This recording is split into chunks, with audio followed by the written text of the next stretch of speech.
Alrighty, good morning, everyone. It's 8:30, and I will bring to order our regular council meeting of September 13th, 2022 to order. We have an agenda before us. There is an addition.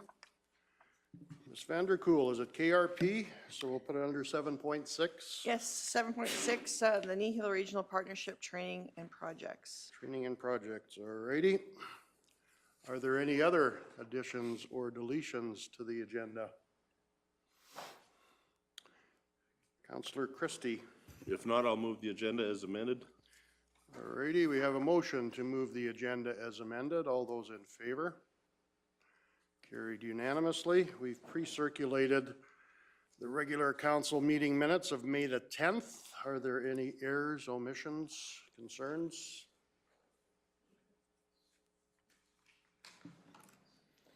There's a typo on that agenda. It should be the August 16th minutes.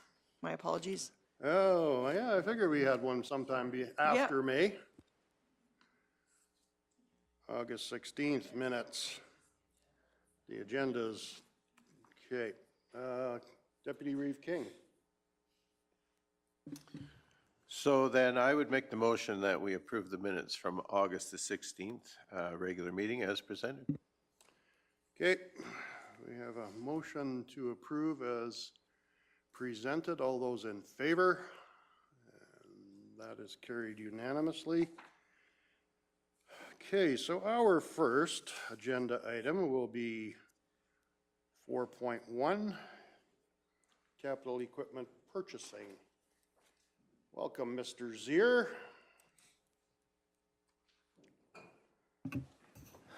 Good morning, Council. Anytime you're ready. Thank you. So you see in your package agenda item 4.1 and RFD for 2022 capital purchasing for tractor trailers there. So this recommended motion is that the council approves a draw of $55,000 from the capital equipment reserve to fund capital equipment plan purchasing for which the quotes were higher than originally budgeted. So as council is aware, we have a capital equipment plan purchasing program. Every year we put that forward at budget time with estimated quotes on what these equipments will come back in when we do the bidding. These two equipment purchases, both the trailer, the end dump trailer and the Super B trailer, did come back higher than our anticipated costing. It's kind of the trend that we're seeing this year regardless, with supply chain increase in steel pricing, all those sorts of things are playing a factor into it, and we truthfully don't see much of a decline in the future coming. So we are recommending that further funds be allotted from the equipment reserve to fund these two purchases. And that concludes my presentation here. If you have any questions, I'm able to answer them. Council have any questions? Yes, go ahead, Councillor Christie. Just curiosity, that'll be your third B train? And if that's the question, would be in the capacity to have less stockpiles through the summer or not? So through the chair, that's correct, Councillor Christie, that it will be our third B train. We still have 5 end dumps, and we're looking at replacing the fleet of belly dumps with B trains here. The analysis with this is to hopefully reduce some of the stockpile sites with further transport abilities here, but we haven't done that full dig in yet.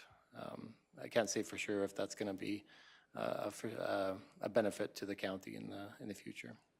Yeah, I know every time you dump and load gravel, it costs money. So if you could go from the main pile to the road, that'd save us all some money. Definitely, through the chair, we've seen a real increase. I think council, when they first approved the B train purchases a couple of years ago here, we had a full analysis done of how much cost savings that was per load, being able to carry that many more tones. Yes, we increased maintenance on the equipment, but the benefit overall outweighs the loss on that. So as we've seen the price of new equipment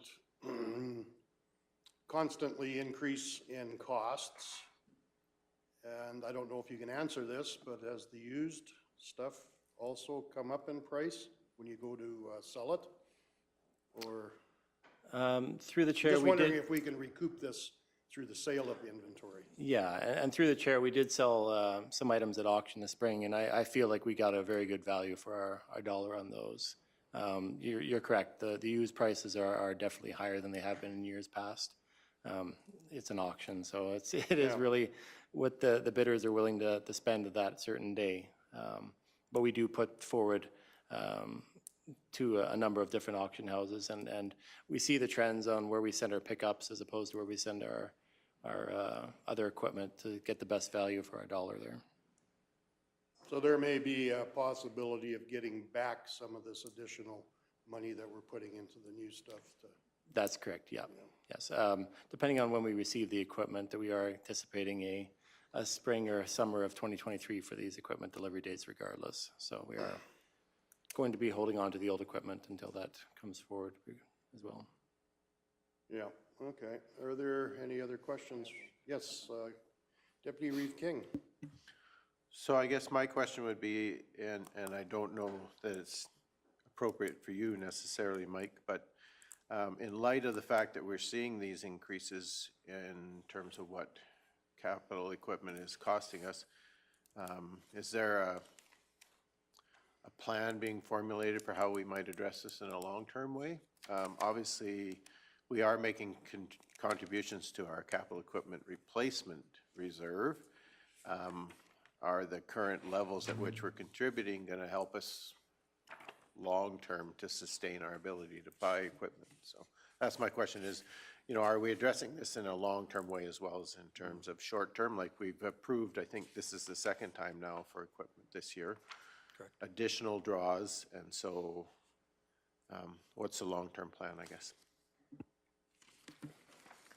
Through the Reeve, I'll interject on that one a little bit. We are in the process of kind of reevaluating the capital equipment plan in the background and evaluating the contributions to reserves that are required to fund that plan. So that'll be a part of council deliberations, what those kind of numbers look like. And there will likely be a recommendation. We have to increase those contributions in order to maintain the long-term sustainability of the plan and replacing all of our equipment. Okay, thank you. I assume that somewhere in the background somebody was thinking about that, and your answer is yes, we are. Thank you. Okay, are there any other questions for our presenters? What are council's wishes?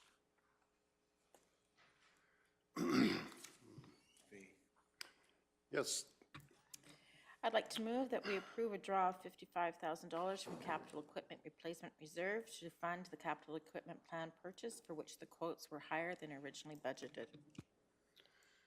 okay, we have a motion to approve a draw of 55,000 from the reserve to fund this new equipment. Is there any discussion to that motion? I see none. Call the question. All those in favor? And that is carried unanimously. Thank you. Next agenda item is the water charges reimbursement. Mr. McKiernan, you are going to present, I take it, obviously. You will. And anytime you're ready, John. All right. Good morning, Reeve, members of council. So this morning I bring forth the RFD 4.2, water charges reimbursement. The recommended motion is that council provide a reimbursement of water charges totaling $9,932.87 to the affected customer. So a little background on this is that a routine water reading detected a possible water leak on a meter located at 203-042A Township Road 285, which is on the Churchill system. As per procedure, a letter was sent to the account holder of the possible leak so that they would be able to investigate the matter.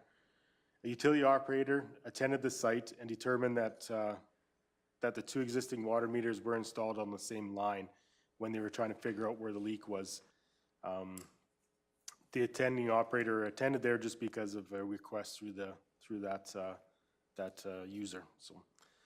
So through the investigation, it was found that 3 houses occupy this yard and that there are water meters installed within 2 of the houses. The connection to the water surface is through the first house, 2030428 Township Road 285, and from this house, private plumbing services the other two houses. The 203042 does not have a water meter installed, and 203042B has the other meter installed. This is kind of a little, maybe hard to picture, but there is a diagram of the yard that we can look through as well later on. The private plumbing did not effectively separate the two water meters, resulting in the first meter reading the entire water consumption, and then the second meter recording water which had already passed through the first meter. So if we want, we can look at the map that's on there. So currently the house that's in box number 1, that's where our main water comes in. So the curb stop is on the dot just to the left. So the main water comes into that house. It's metered, and then from there, private plumbing takes it to both of the houses on the boxes 2 and 3. The house with box 2 is where that second meter is, and then it rereads water for that house, if that makes any sense. Pretty effective for us. Yeah. So even though there are only 2 meters installed, monthly maintenance fees have been charged for 3 meters. So this is where the third house comes into play. These fees have historically been $25 per month per meter. It only just recently changed to 30, and by that time we had corrected it on the bills before that increase. The system was originally privately run Churchill Water Co-op. Nihil County assumed operations in 2008, and meters were replaced at this time, although no other infrastructure was changed. The infrastructure in question is private and not county-owned other than the water meters. An email has since been received from the representative of the owner requesting a refund of the excess water charges. The current landowner has held the title of these properties since July 2003. So some of the account details. So account number 060200.00, this is for dwelling number 1, is the meter that recorded total consumption. So that's the first meter that recorded everything. So there is no reimbursement necessary for that. Account number 060220.00 is dwelling number 2, where the second meter was installed. This is the meter that recorded consumption after the first meter. So breaking it down, so 2 reimbursement scenarios have been investigated, and one includes the monthly fee for the meter and one that does not. So with the fee, the total reimbursement would be $5,802.87, and without reimbursing the monthly fees, the water charges to reimburse would be $1,832.87. So there was a meter there, it was functioning, but it was redundant, I guess. So that's where we can decide if we're reimbursing those fees. Account number 060240.00 is dwelling number 3, and this is for a meter that's not even present, but the monthly fee was charged since we took over in 2008. So the monthly fee reimbursement for that would be $4,000.50. So some other points to discuss is this is an old connection dating back to before the county took over operation of the Churchill Water Co-op, and as the original operator is not available, and owner, I should make that as well, there is limited information as to the initial reasoning for this installation or how the county began billing for 3 water meters when 2 were installed. The original installer of the plumbing within the yard site is also unknown. So I don't really know much about what happened before 2008. I don't have really any answers for that. With limited knowledge or documentation on the water service, administration is only able to make a conclusion based on the utility operator's visit to the property and investigating the original issue, which was regards to leak notice. The operator witnessed the water meters operating in tandem when water was being used in the second house and not in tandem when water was only being used in the first house. The plumbing was observed and there was no visible connection prior to the water meter to service the second house. So the financial implications, as this is an unexpected event, there was no consideration in the budget. It is recommended that the funds come from the 2022 operating budget. So I did have some attachments. Like I said, the first attachment was the yard layout that we kind of went over a bit. The other attachment was the request from the representative of the landowner, as the landowner actually lives in Germany, but comes here for a few months of the year. And the last attachment was our meter records. So it's the account number meter records. So we went through that. So I did go through and I did verify everything. So what I've highlighted, so the first one is the house with no meter. So this is for what I'm assuming someone thought there was 3 meters because there's 3 houses, so they started charging. So I did go through and they were charged all that $50. And the representative of the owner did send me a spreadsheet in his request from their accountant that pays the bills. And I did go back and I did verify that what they were asking and what we had all equaled out. So that one, the first one is the house with no meter. And then the second account is the one for the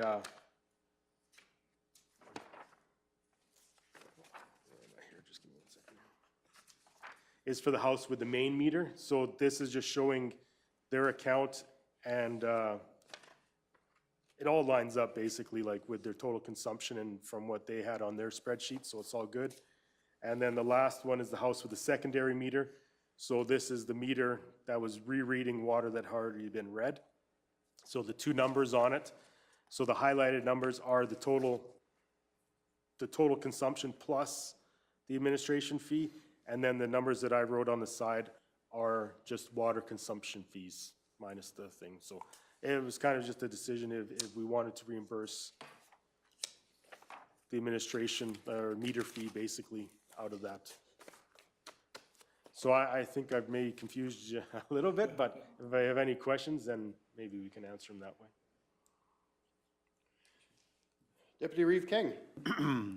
So as part of the correction of this situation, are we removing the second water meter? So right now, we have it still installed, but that will be up to the decision of the owner if we decide then if we're gonna continue charging them $50. Then we'll remove it if they don't want it. If they do want to pay it, then we'll leave it, or $60, I'm sorry now. So right now, we've made it so that we're only reading the 1 meter and just billing per that meter right now, as if that second meter wasn't there. Just to follow up, so if they decide that they want to keep that second meter, is there a reason why we would reimburse then the meter charge that we've been charging over a period of time? Yeah, the last time I spoke with the representative, it sounded like they were probably going to just remove it. So that's probably the way we're going forward, but we just wanted to wait until we got more info, I guess, how things would progress. So it's a decision that hasn't been finalized as of yet, I guess. Okay, so I guess my thought is if we're reimbursing the charge for that second meter, then we should be removing that meter. Otherwise, if they want to keep it, then I don't see why we would reimburse. Mm-hmm.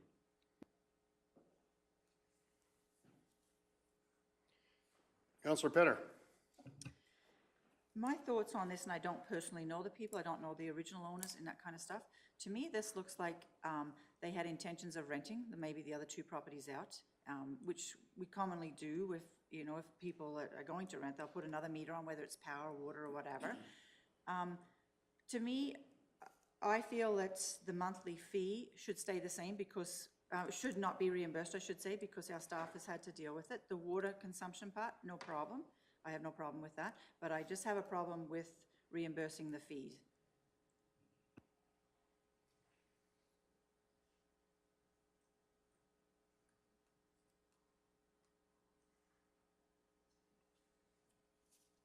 Yeah, so through the reef, in that scenario, one of the council options is that, the second option is that, and that total is subtracted, like the administration fee for the meters is subtracted out of the total, and then that total reimbursement would then be $5,882.87. So there is an option in there as well for that scenario as well.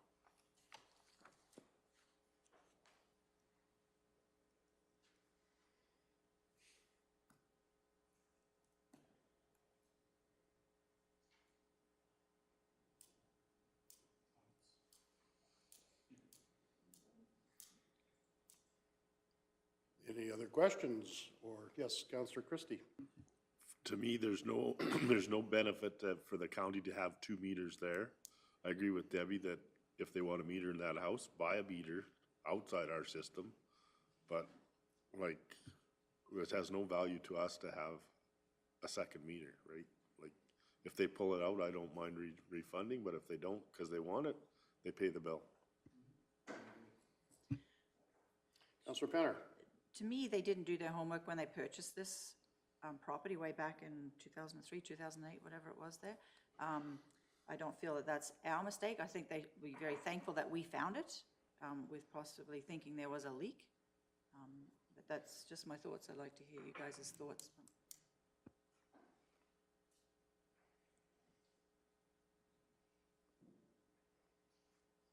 Well, I guess my thinking on it is we charge by the meter, and there are 2 meters there. There doesn't necessarily have to be 2 meters there, but if they choose to remove the meter, then there will only be 1 meter cost per month. So I'm not looking, someplace along the line, there was a request to have those 2 meters there. But there was not a request there to have it removed. So therefore, I think it's valid to charge for the meter being there. And of course, you said there was 3 meter costs being billed, but there was only 2 meters. Totally agree that there should only be the 2 meter cost readings. If they choose to remove this meter from whatever day it's removed, then that cost should be eliminated from the bill. But that's the way I don't know how you would make that motion, but I'm sure there's a way. Councilor Penner. Because we have multiple properties in the county, like taxpayers that pay that $50 every month and they're not hooked up. So I don't see why we should reimburse these ones when other people, they don't know if they're going to hook up, but they may, but they're prepared to pay that or $60 now.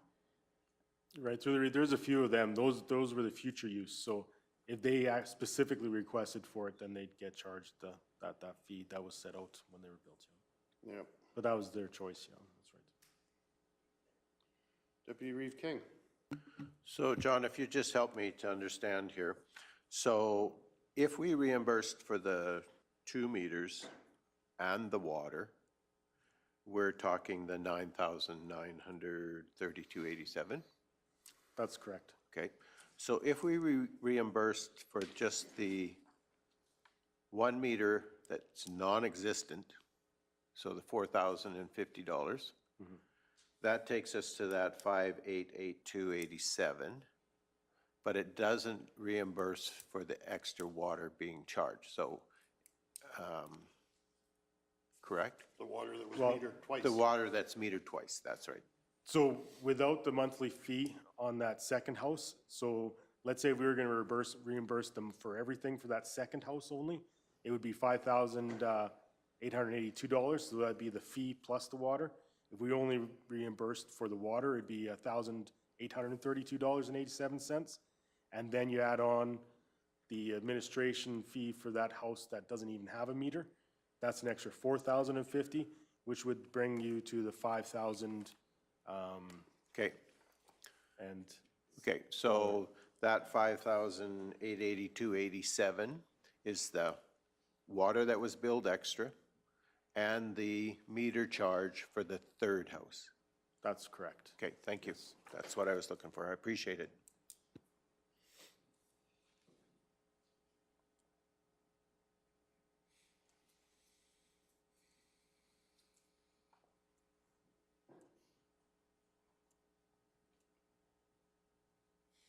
So what are council's wishes?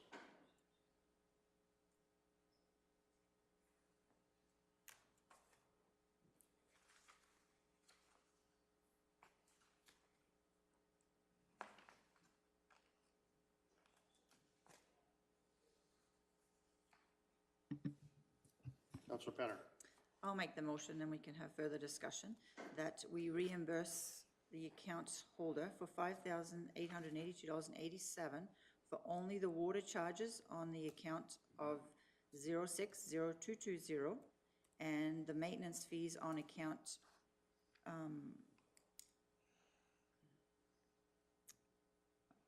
060240.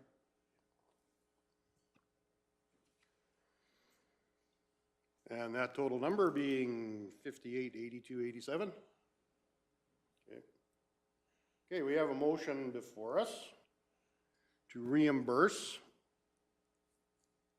the 5,882.87. That is including the water that was double billed and for the charges for a meter that were non-existent.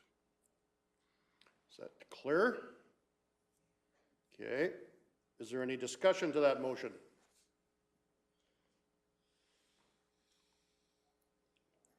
I am not seeing any. I will call the question. All those in favor? And that is carried unanimously. Thanks, John. Thank you. So was there a leak?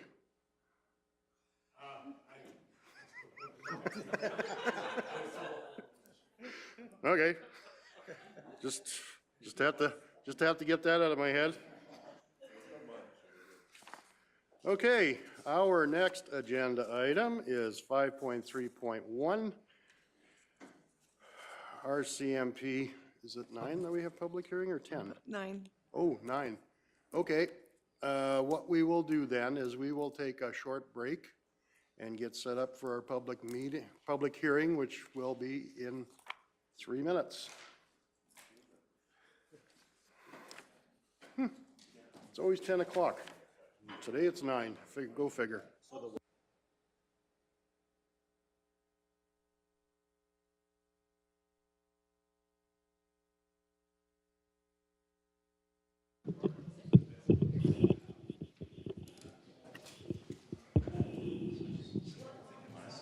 What's the password? Same thing.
I will bring the meeting back to order. We are running a little bit late, it's 9:02.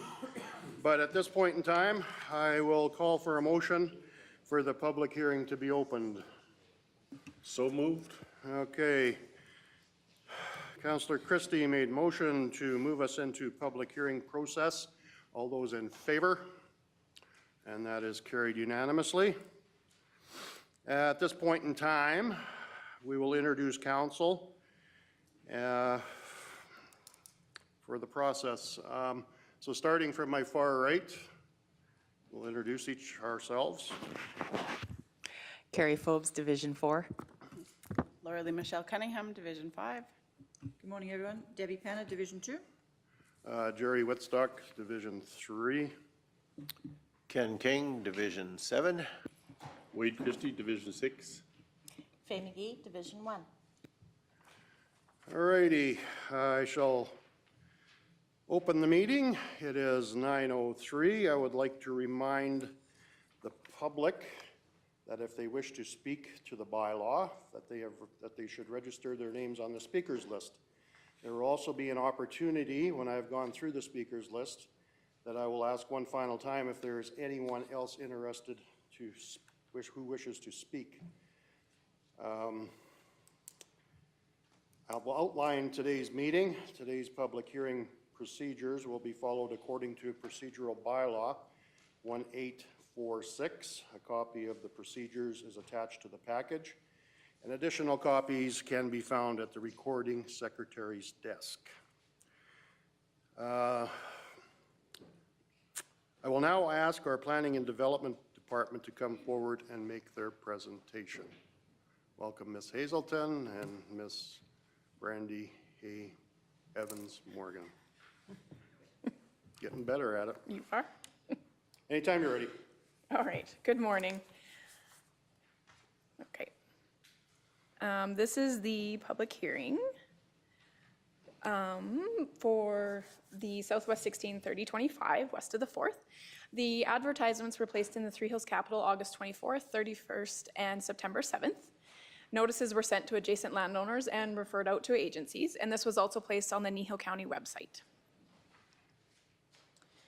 Like I said before, this is to consider the redesignation of a portion of the Southwest 163025 west of the 4th from the agricultural district to country residential and recreation districts. The applicants would like to redesignate a portion along the south side of the quarter to the country residential and a portion within the middle of the quarter to recreation. The applicants would like to develop the country residential lots to sell and develop an Airbnb business with RV camping at the recreation.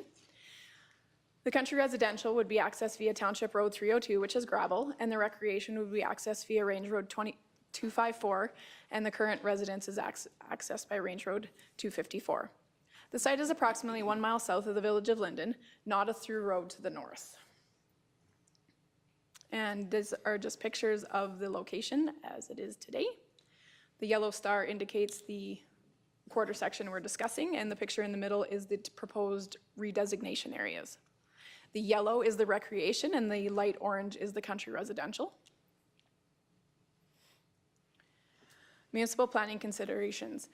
From the municipal development plan, we have residential goals and policies to allow for affordable, diverse housing options, to support the rural lifestyle while maintaining a balance between urban and rural residential and agricultural land uses. Development of residential lots along coulees or other natural features may be considered if provisions of the land use bylaw are satisfied, and residential development shall not be permitted within the floodplain of any watercourse.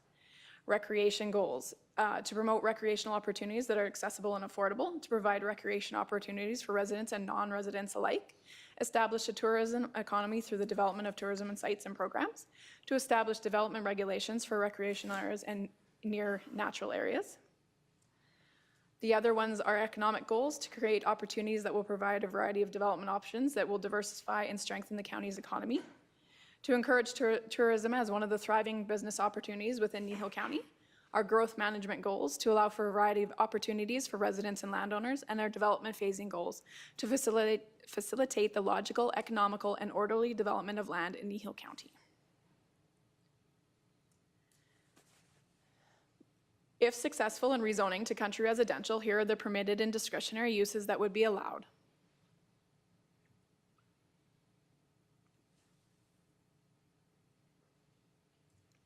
If successful for the recreation redesignation, these are also the permitted and discretionary uses that would be permitted in those portions.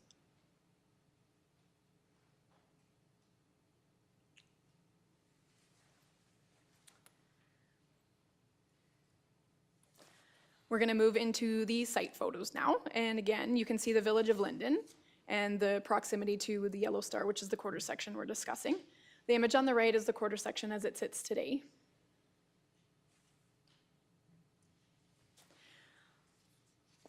The green area on the left is the environmental sensitive area, which is a level 3. The country residential and the recreation area are just outside of this green. The picture in the middle with the red is the significant historical area, which is a large portion of the Linden area, and that's a level 5. The CLI levels, which is the soil levels in that area where the country residential and recreation will be, are a 5, and then the other areas are 2s and 3s.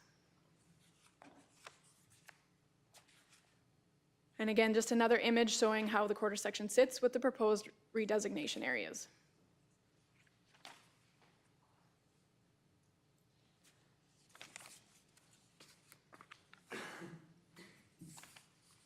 Sorry.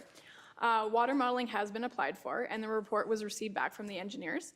Initially, the water modeling looks positive, and proof of water and septic is a requirement at the subdivision stage.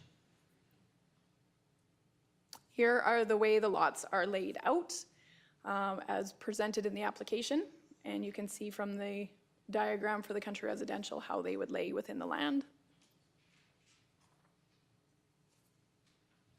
And access coming off Township Road 302. Picture on the left is the blue house icons that we received letters in opposition from. Currently, the yellow ones are just an indication of their close residence. And on the right, it's just a measurement to the ones that were the closest.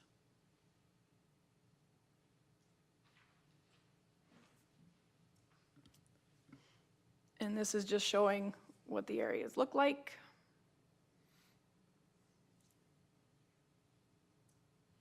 Here's the picture of the intersection. The colored arrows and the border of the picture indicate where the picture was taken from and the way it was facing.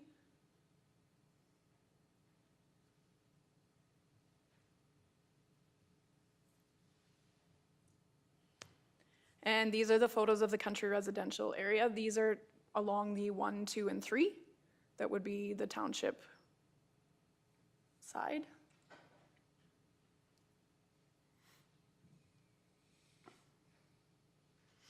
And this is a picture looking at lot 4.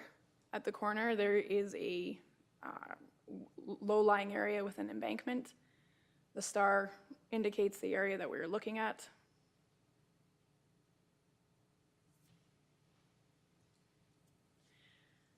These are the photos from the north of the quarter section, or part of the quarter section. Again, the star indicates, so there is a low-lying area where lots 6 and 7 would be. And the water course. The low-lying area is a concern for the planning and development area, for the development of country residential. Planning and development is recommending that this portion not be included in the redesignation. The following slides show our proposed reduction to the country residential area. This would still leave room for 5 country residential lots, so we would recommend go to 5 lots and not 7, and not develop to the north. And the following slide, so on the right is the indicated area that we would like to redesignate to country residential and remove the north portion. Conversation has been had with the applicant about this as well.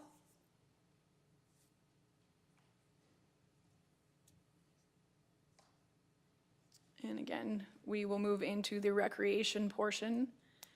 So the recreation portion shows the RVs area with the Airbnb and the cabins.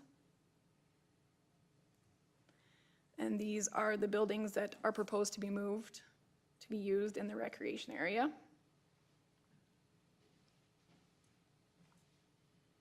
And this is a picture of the area for the recreation with the coulee, and it's quite flat.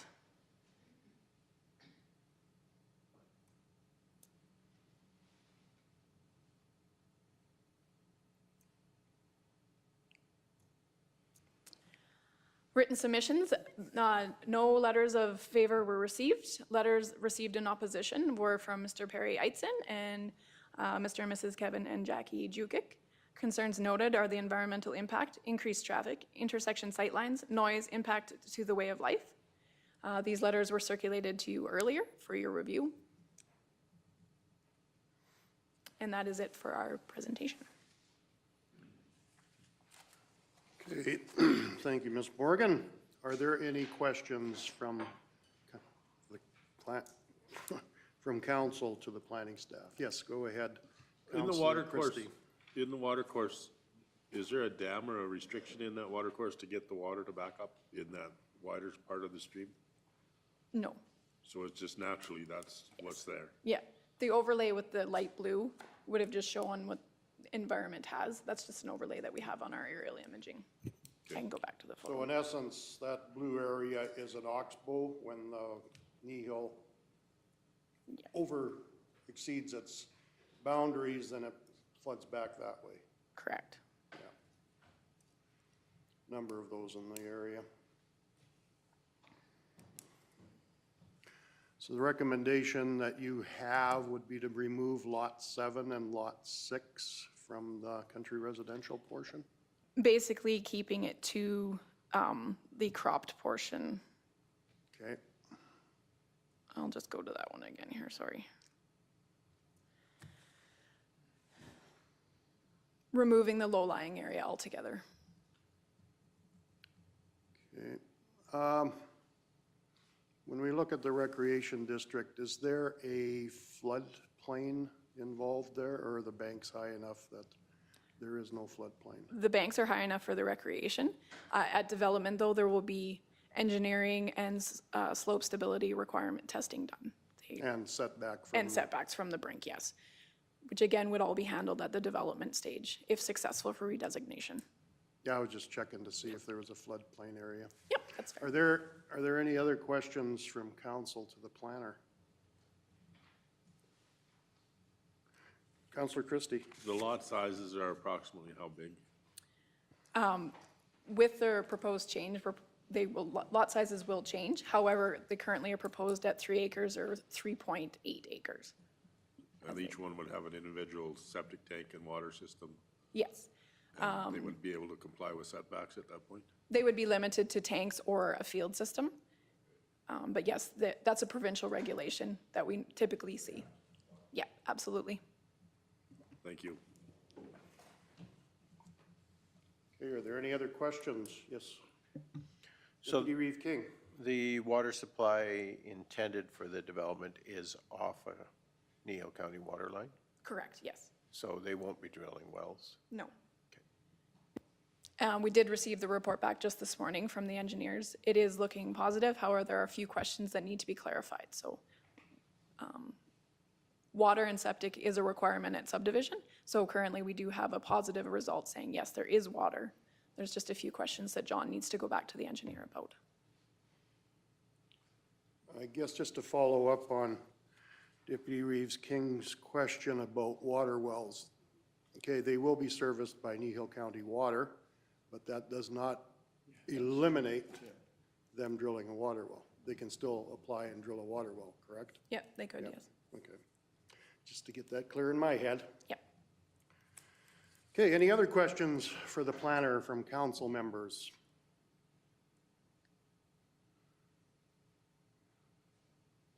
Okay, so we're good for now?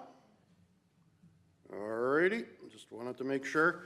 Okay, I will now ask the applicant to come forward and make their presentation. If you can come to a mic, please, because we are recording this. So if you don't stand in front of a mic, the only ones that are going to hear us is us.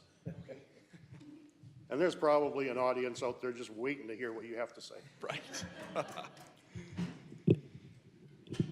Introduce yourself and anytime you're ready. Okay, I'm BJ Berg. We bought the property in 2019 from the Taves family and just started slowly picking away at fixing it up. I'm not a local farmer.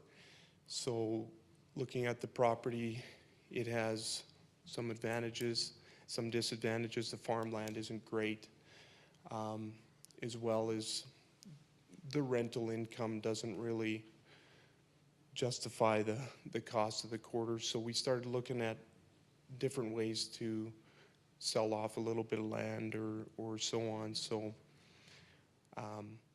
previously I believe the county would allow 4 to 5 subdivisions. That changed when I was talking to Brandy.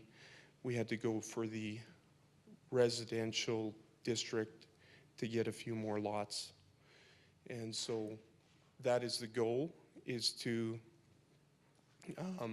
subdivide these acreages in the front and sell them to locals, hopefully, for the most part. There's a demand for local people that look for acreages.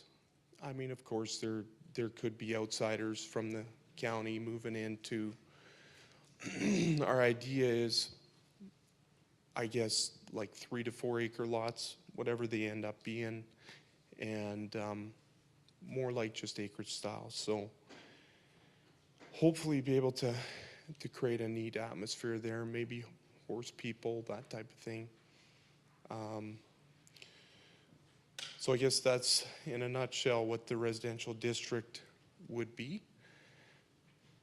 As far as a recreational district, we had a goal that maybe someday we could have an Airbnb cabin or 2, and I know you are seeing 3 or 4 on there. Do I think that'll ever happen? I don't know. We would like to start with someday, maybe a few years from now, with 1 Airbnb cabin, and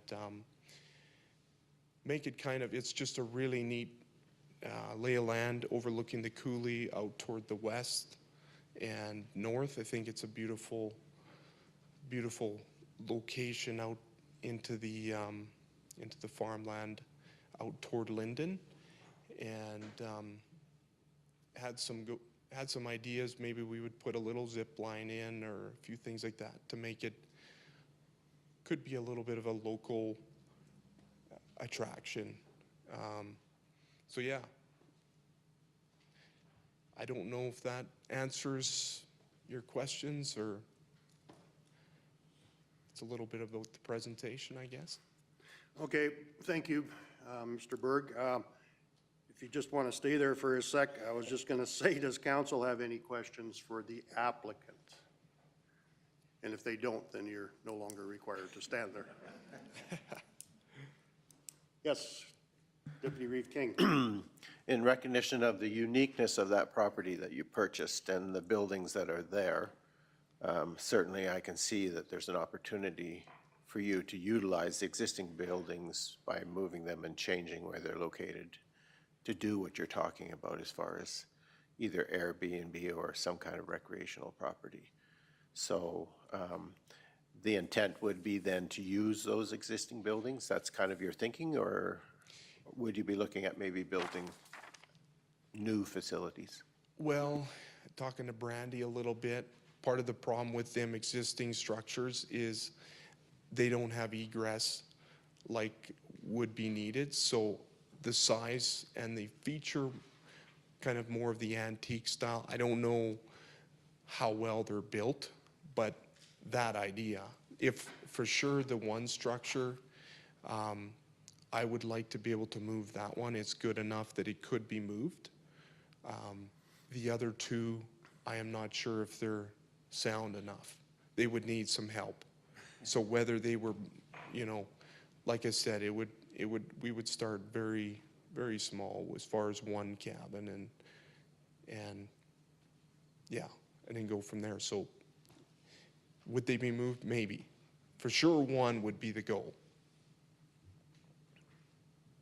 Just as a follow-up, I recognize certainly you are in a unique property there, and there are some, where you're talking about putting your recreational district, there are some good views from there, and so I certainly see where you're aiming and what you're targeting. So, Thank you, King. Councillor Penner. Just a question about access. Would you be sticking with just the one access in and out? Would be only one to the recreation, sorry? Yes, that would be correct.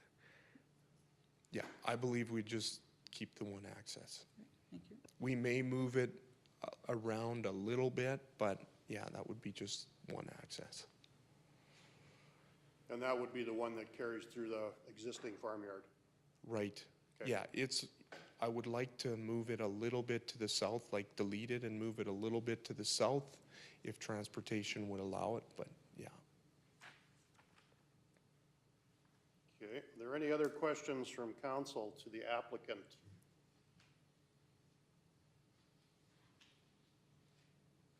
Okay, I'm not seeing any, Mr. Berg, so thank you for making your presentation. There probably will be questions further on into this, but for now, thank you.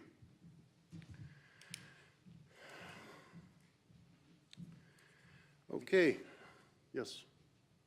Can we just go back to the access to the recreation picture, just for my own?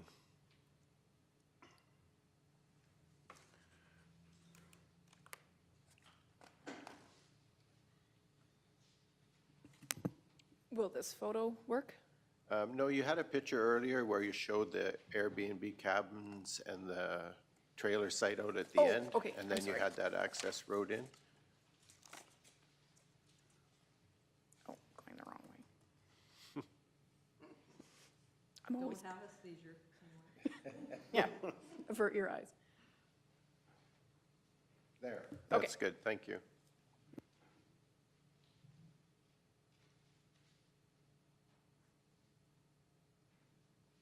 Okay, you satisfied my curiosity, thank you. All righty.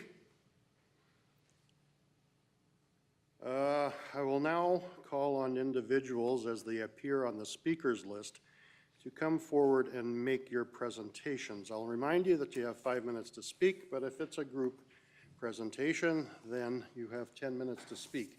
There is no one on the speakers list that is in favor of bylaw 1863. But I do have two names that are in opposition of bylaw 1863. The first name I have on the list is Mr. Bill Eitzen. If you would like to come forward and make your presentation, Mr. Eitzen.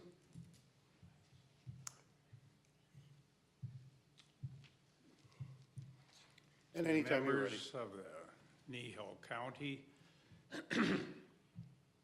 we are here to seriously oppose the land use amendment and redesignation from rather to residential and recreational on this piece of property as brought forward by owner B.J. Berg. Some of the reasons for objection are increased traffic and dust, loss of some of our privacy, the possibility that we will need to possibly increase our security,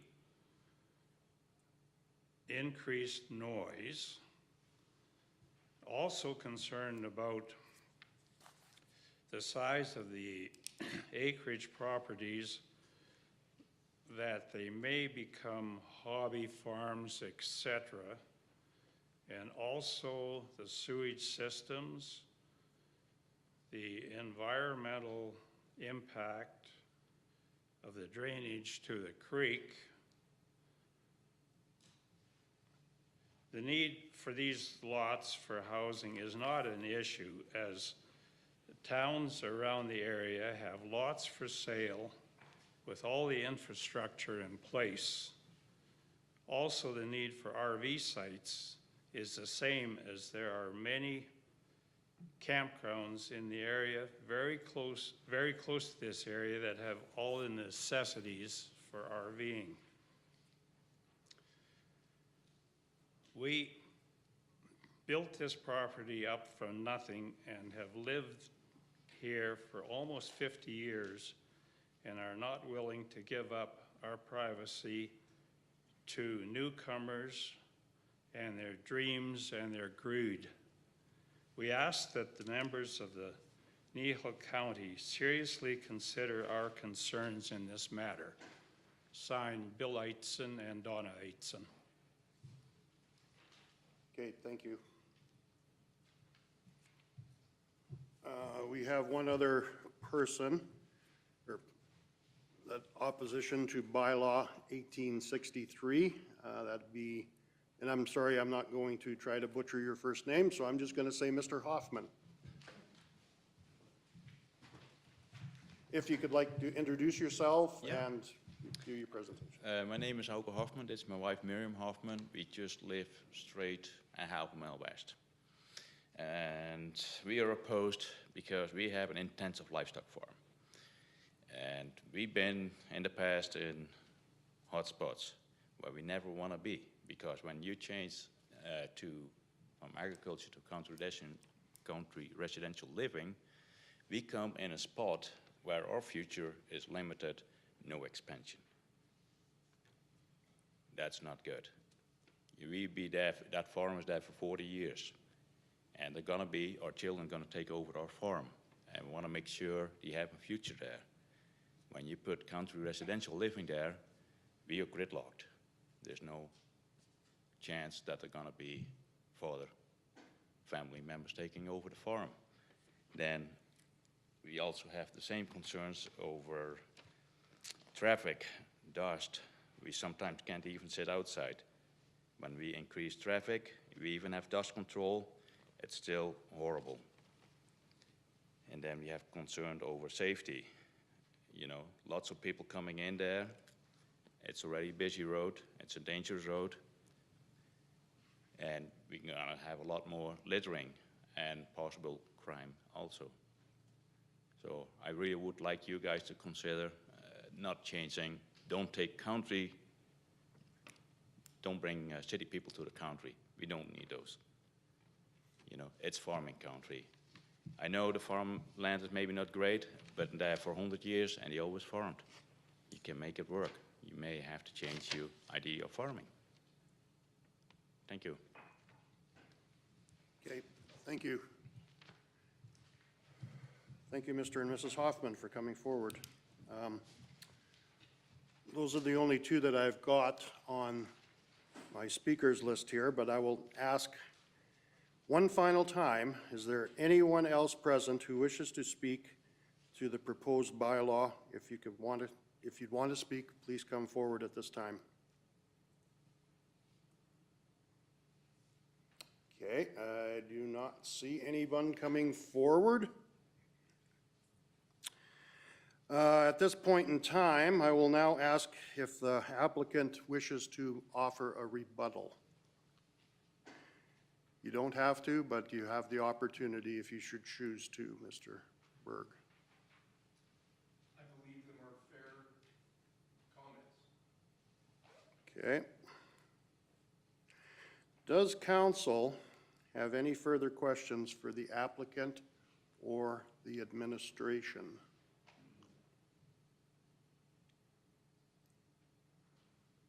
I guess I have one question for the planners. Is the MSD going to be interfered with by the country residential or the recreational district proposed? Minimum separation distance. I'm not sure what they have for livestock type and what they've got for numbers. Feathers, I do believe. Poultry. Poultry? Oh, so typically the setbacks are much less for poultry. I don't know what they have for numbers, so I can't tell you. There are tables that can pull that information, and I can certainly provide that. Okay, I just thought I'd ask. Yeah. Councillor Penner. That was going to be my question too, just to do with biosecurity and whatnot else. I'm not right up to date on the setbacks or how far it is, you know, so if we could get that information, that would be valuable. Yeah. Yeah, for sure. Okay, are there any other questions? Yes, commission member, sorry, not commission member, Councillor Cunningham. Thank you, Reeve.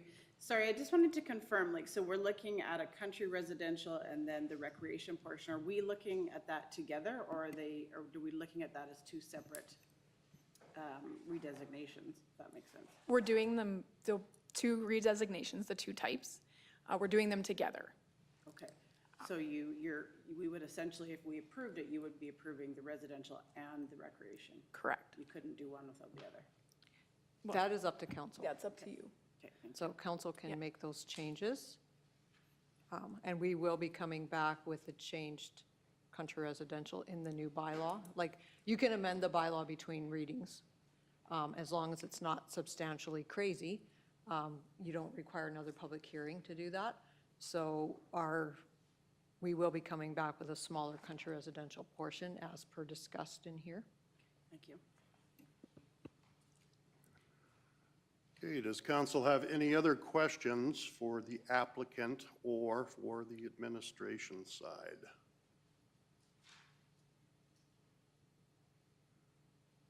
Okay, I do not see any questions coming forward. My next question is to council. Are you satisfied with the amount of information that we've received before we close this hearing? A head nod will work. Yes? Yes, yes, yes. Okay, so from what I'm seeing, council is satisfied with the amount of information that has been received. And so at this time, I would like to remind everyone that once the public hearing is adjourned, no further information on this matter shall be received by council. Sorry. All righty, go ahead. Councillor Penner. Just for clarification, we did ask for what the setbacks and that are for intensive livestock for the biosecurity reasons and that kind of stuff. So when would that come forward? We can bring that to you prior to second reading. Like, when we come back for that, we can bring that information to you. That was requested through the public hearing, so I'm Yes. assuming that that information will be in the record as coming back Yes. forward. It will come back and we can put that in the package. All righty, so yes, go ahead, Councillor Cunningham. Just one quick clarification too. You mentioned, Mr. McKiernan, there's still some information we're waiting for on the water. Is that correct? About the water So we line? did receive, it's a positive that yes, there will be water. There's questions that John has back to the engineer from the report. We just received it this morning. Okay. And so there's some questions that need to go back. But it is positive that yes, there will be water to supply a country residential. But still some questions in Yes. regard to, okay, thank you.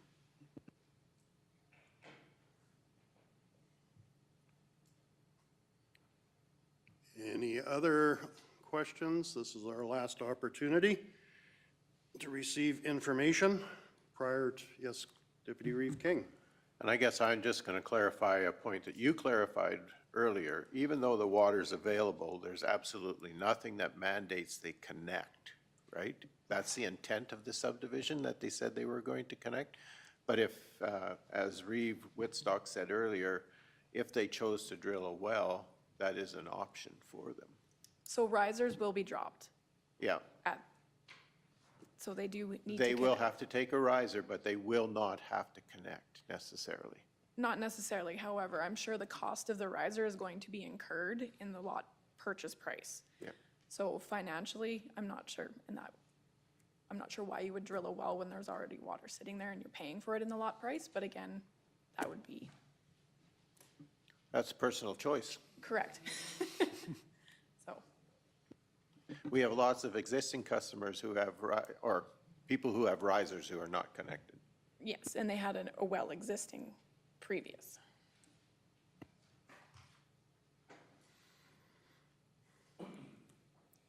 Okay, is there any other discussion? This is our last opportunity to get information prior to the public hearing being closed. So if you've got any questions, now is the time. Okay, I don't see any. So now at this point in time, I will declare the public hearing closed and ask for a motion to go back into regular council. Deputy Reeve King. I'd make the motion then that we return to regular council meeting. All right, we have a motion to return back to regular council. All those in favor? And that is carried unanimously. Thank you very much, everyone, for coming. The agenda item will be dealt with further on into our meeting. We'll have to bring some, or maybe not. It'll come to the next meeting or another meeting? Okay, sorry, my mistake. So it will not be dealt with in today's meeting. So thank you, everyone, for coming, and appreciate your input.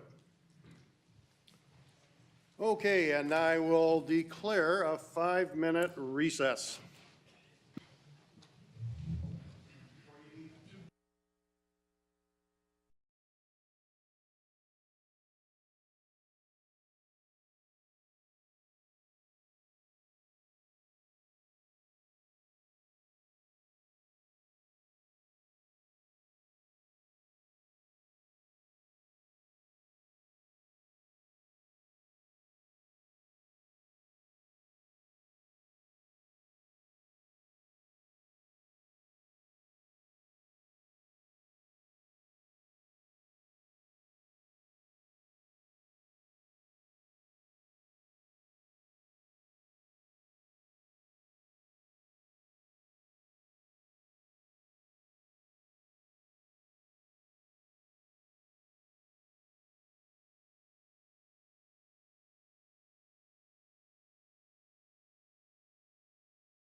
and Nihil County Public Safety. Are you going to read report. all 312 pages?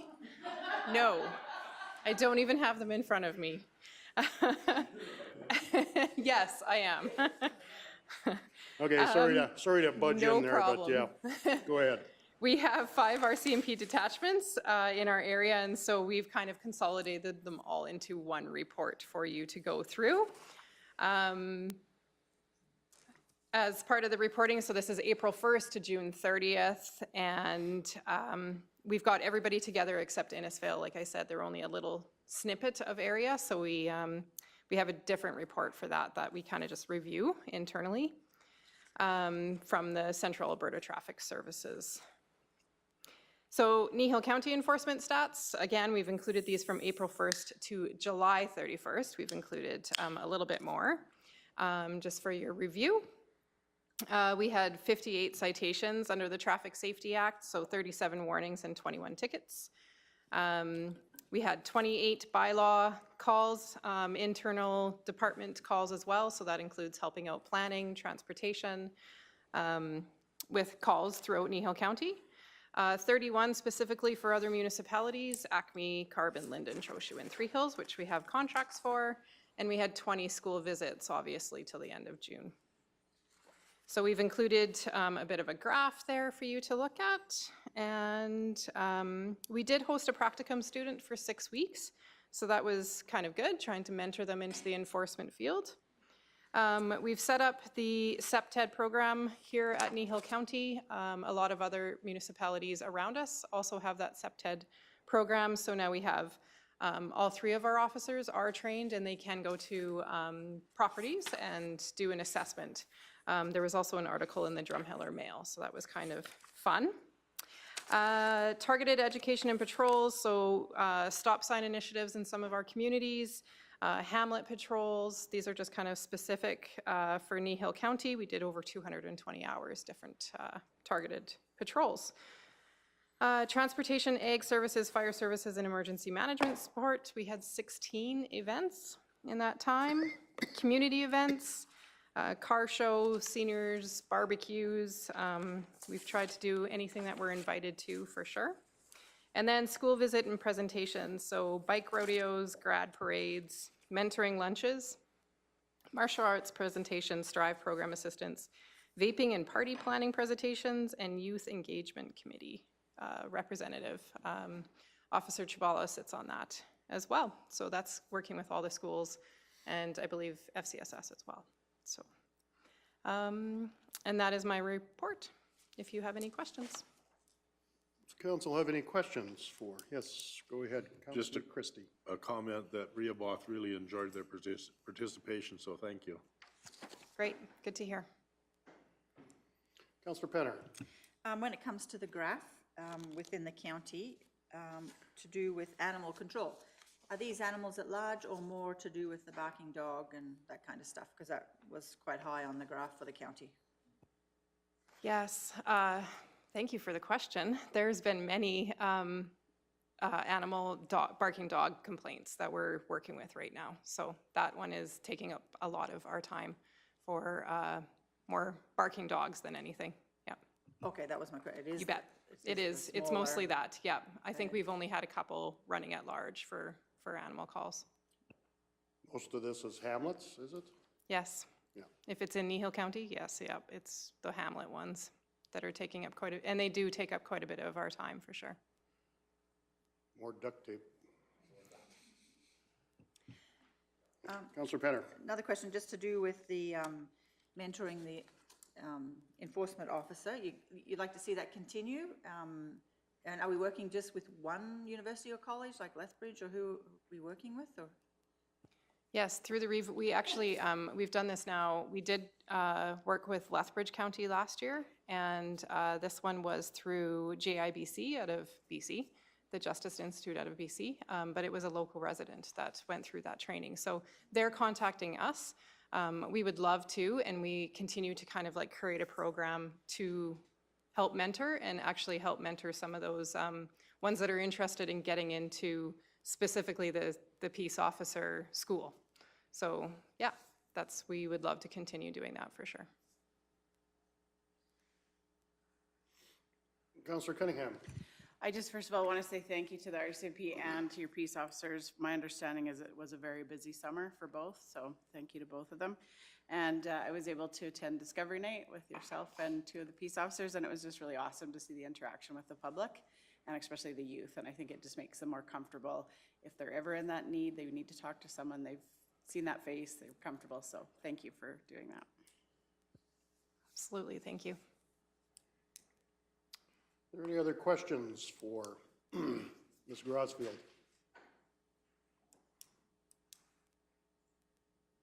Looks like you covered the information quite well, Deb, so does anyone care to make a motion? Councillor Christie. I'll make the motion to accept the report as presented. Alrighty, we have a motion to accept for information as presented. Is there any discussion to that motion? I see none. Call the question. All those in favor? And that is carried unanimously. Alrighty, so our next agenda item is Bylaw 1861, repeal of obsolete bylaws. And Carolyn, you love doing these, don't you? I do. I'm just gonna bring it up here. And anytime you're ready. Sure. So good morning, Council. As you're aware, we started the process of reviewing the bylaws and cleaning up the old bylaws that are obsolete and outdated. This is a housekeeping project we're going through, so instead of having thousands of active bylaws, we only have bylaws on the books that are relevant. The only way to repeal or amend a bylaw is through another bylaw. So what is in front of you today is a bylaw to rescind 10 obsolete bylaws. I'm not going to go through every single bylaw, but in this, this meeting's theme is again purchase of land, selling of land, and gravel leases. And if there's any questions regarding these bylaws, administration recommends 3 readings to be read to approve this repealing bylaw. Okay, thank you, Ms. Vanderpool. Are there any questions for Ms. Vanderpool? See, your grandpa had a lot to do with some of these. Yeah, he'll be super mad. I'm deleting the past. Well.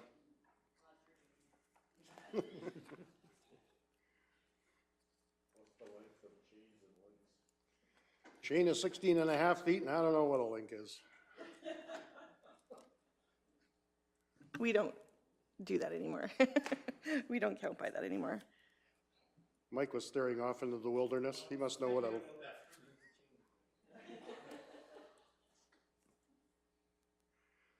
The chain was a rod, was it not? 16.5? Yep. And then the links, I don't know how they measured a link. Anyway, getting back to what we're supposed to be doing. Councillor Penner. I make the first motion that council give first reading to bylaw 1861, that being a bylaw to repeal obsolete, redundant, and outdated bylaws.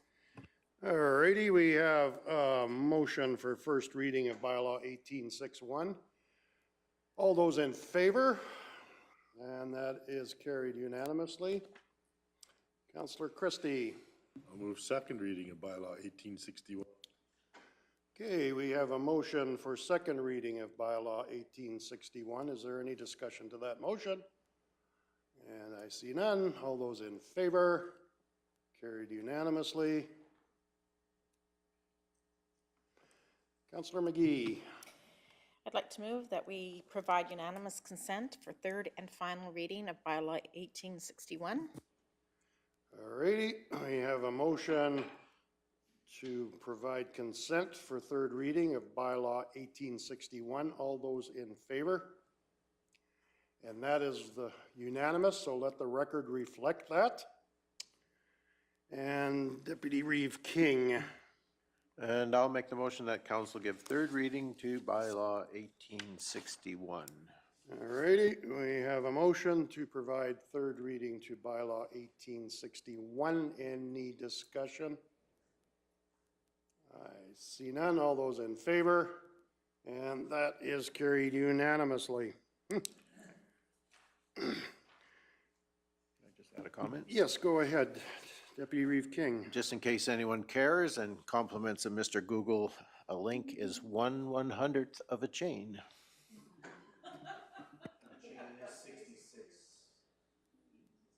16.5 feet, I think, isn't it? 4 rods to a chain? Oh, Okay. 4 rods to a chain, okay. 16. 66. Good math, Kevin.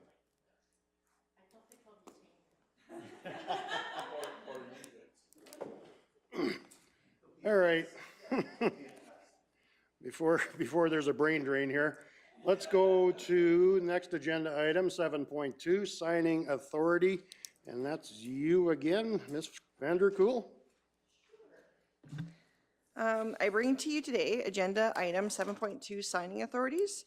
Nihil County requires 2 signatures on all checks created by Nihil County, and the people who have signing authority for the county is written in Nihil County's policy 16-9, signing authorization.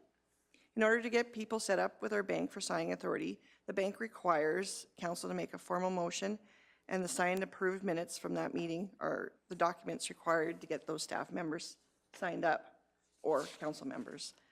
The current signing authorities are Mike Hogan, Jerry Whitstock, and myself.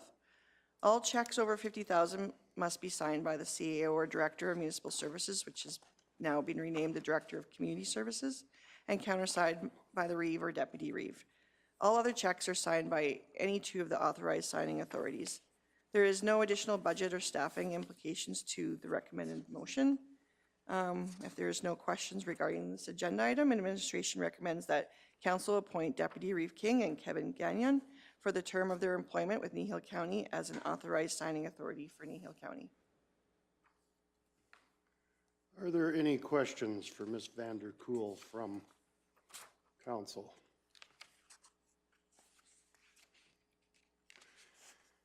Yes, Councillor McGee. I'm assuming that means the current people will also stay on the list as signers? Yes, yes, they do. Thank you. Therefore, I will move that we appoint the following individuals for the short term of for the term of their employment with Nihil County as an authorized signing authority for Nihil. Deputy Reeve King and Kevin Gagnon, Director of Community Services. All righty. We have a motion to appoint Deputy Reeve King and Kevin Gannon for signing authority. Is there any discussion to that motion? Seeing as not, I will call the question. All those in favor? And that is carried unanimously. All righty. Our next agenda item, 7.3. ICF, Town of Three Hills. Mr. Hogan. Thank you, Reeve Woodstock. Through you to council, the item that's before you is the culmination of discussions that council has held with the town regarding the structure of the Intermunicipal Collaboration Framework Agreement, specifically the composition of the committee. So the town and the county met a number of weeks ago, and that was in response to the town request to look at possibly increasing the size of the committee. Through discussions, it was actually identified that a reduction was possible, and both municipalities were amenable to that. So given that, coming out of that meeting is the administrations have worked together and made alterations to the ICF agreement and bring that back to you today for your consideration and approval. So the changes are a reduction in the size of the committee from 4 members each to 2 members each. The 2 members is consistent with what we do for a number of our other ICF negotiating committees. The other changes in the document were largely housekeeping to reflect those changes. So the changes of dates, clarification that this agreement will fully replace the ICF agreement of 2020. So that's what I refer to as some of the housekeeping type of alterations.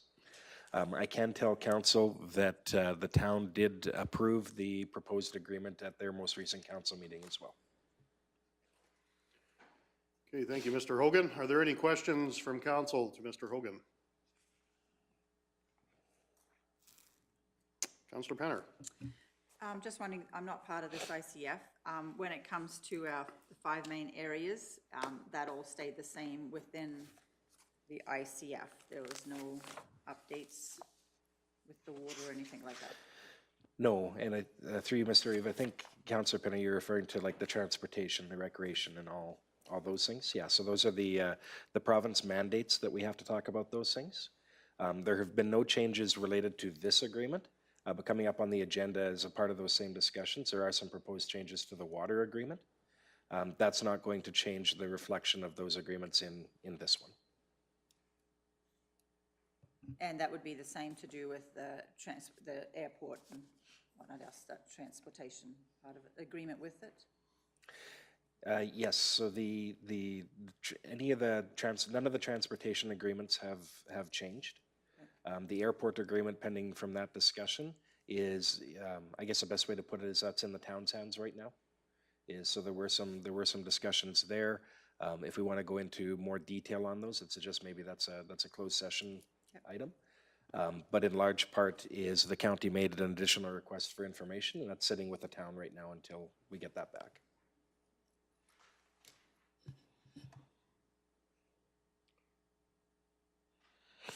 Any other questions for Mr. Hogan?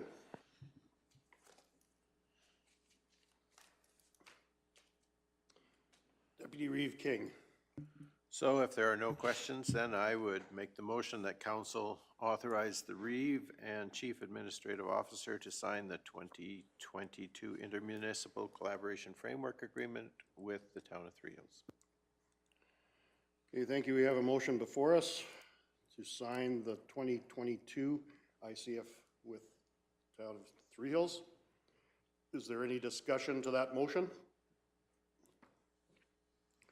We're not doing anything at the emergency services level at this point in time either? No, that's what I thought. Okay, is there any discussion to the motion? Yes, Councillor Christie. This would just be a one-year agreement or a 3-year agreement? This, through you, Mr. Eve, and I will come back to your question because I want to provide a clarification to it, is so this agreement here would be for the same term as the one prior to it. So we're looking at until 2024 with the stated intent within the agreement that we would start renegotiations in 2023. Okay, thank you. To the previous question that I answered, this agreement in and of itself doesn't need to change to reflect any proposed changes to the emergency services. But of course, in the clarification is, of course, we have the amended fire services agreement coming up. If council chooses to adopt that, it is still the fire services agreement, which is reflected in this document. Is there any other discussion to the motion? Just a clarification. Yes, Deputy Reeve King. Yeah, so just for clarification purposes, the ICF that sits over top of all those other agreements is just acknowledges the fact that we have those other agreements underneath. And there, we set them up that way so we could mess with one without having to really redo the whole thing. And so this is the overarching agreement, and then the other ones are underneath, correct? Yeah, through the Reeve, that's correct. Is the other agreements are not subservient to this agreement. The best way to think about this in that capacity is that this is a glorified agreement listing. We're mandated to have it by the province, and we're mandated to have discussions about some of those designated areas that are contained in it. So those key areas like transportation, recreation, emergency management, et cetera. But in and of itself, this agreement doesn't dictate, and none of the ICFs do or should, it doesn't dictate what those other agreements say or the content of them. And when we alter those other agreements, we don't need to come back into this agreement because it essentially is a glorified agreement listing. And it's acknowledgement that those other ones exist. All righty. Is there any other discussion? Since we do have a motion before us. I don't see any more discussion, so I'll call the question. And again, the motion was to authorize Reeve and Chief Administrative Officer to sign the 2022 ICF Framework Agreement with the Town of Three Hills. All those in favor? And that is carried unanimously. Alrighty, our next agenda item, 7.4, Equity and Mount Vernon Water Delivery. Mr. Hogan. Okay. Through you, Mr. Chair, this item is in front of you as a result of the same discussions that we've had with the town around some of the agreements that we signed as part of the overall discussions regarding shared services. This actually is, there's two agreements at play here.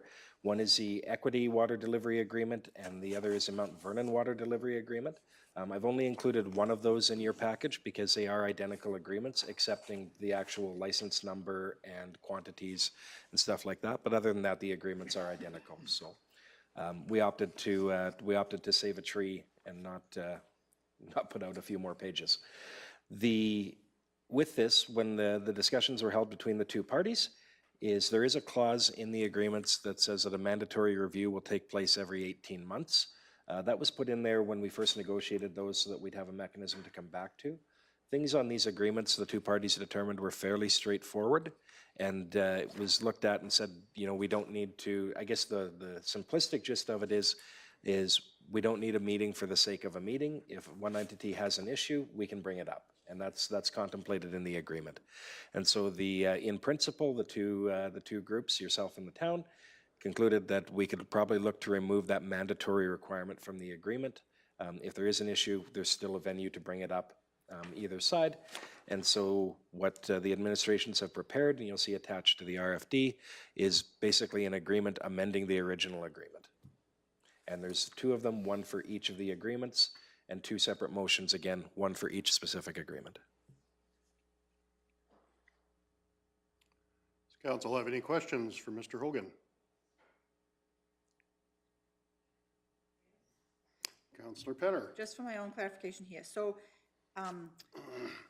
Three Hills we can use their system to get potable water, but the actual license for the volume of water that our county residents require, we apply for that license? Through the chair, that's correct. So the license holder is ourselves. So should there ever be a large development or whatever, it would be up to us to apply for additional allocation if required? Yes, and my hesitation there was only some of it would depend on the development. So the water that's being drawn in from the equity system, or the Mount Vernon, either one in this case, is we are licensed under the county to make that withdrawal from the Red Deer River. How we treat that and some of those things, I mean, there's approvals and things we need to go through, but we do have some room there. The other thing that ties into those large developments is say a buy-in to the town's infrastructure, right? So there's things associated with that. But essentially, we do have capacity there, but it's not necessarily free, or there aren't necessarily, depending on what it is, there's other approvals that may be needed.